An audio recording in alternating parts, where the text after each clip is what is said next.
morning to all my students. Take out your new Radiant Reader Class 7 book. Today I will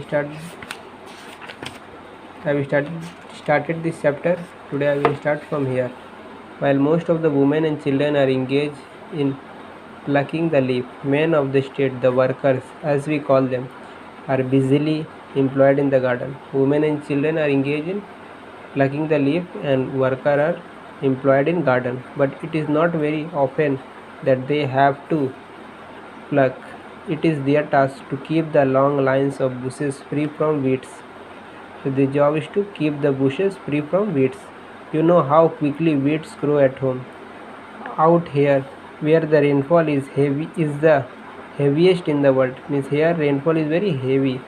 The air is so hot and damp that they grow many times as fast. So here it grew very fast.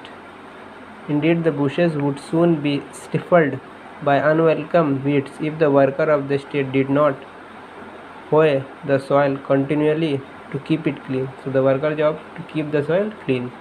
The growth of the leaf stops up about Christmas time, and then we have a period of 3 months in which to do various other jobs. So in Christmas time the leaf is stop growing and they do in these 3 months different jobs. The bushes have to be pruned regularly to keep them level, so that they may always be within the reach of the pluckers.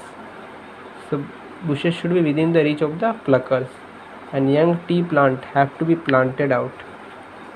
They are planting young tea plant there. This is the time of year too when we build and repair the workers house. So this is the time they are building and repairing the worker house. They are constructed of bamboo, mud walls and thatch, so they do not take long to build.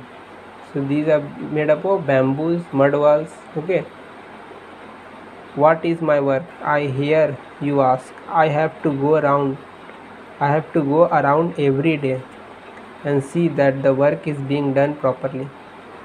So he's going around to see that the work is done properly or not. Whose job? His uncle. I do this partly on my pony and partly on foot among the bushes. Perhaps it sounds easy work, but it is not much fun when it is raining hard. Besides my regular work, I am often called upon to settle dispute on decide question between the laborers. So there he is settling the dispute also between the laborers. Still I find time to play golf, polo and tennis, and now I am off to the club. I shall write to you again next week telling you more about life on our tea estate. So he is getting time to play golf also, polo also and tennis also. So in next week he will again write, okay, and say more about the estate life. Your affectionate Uncle Bob. So that's all. Your homework will be you will read this chapter.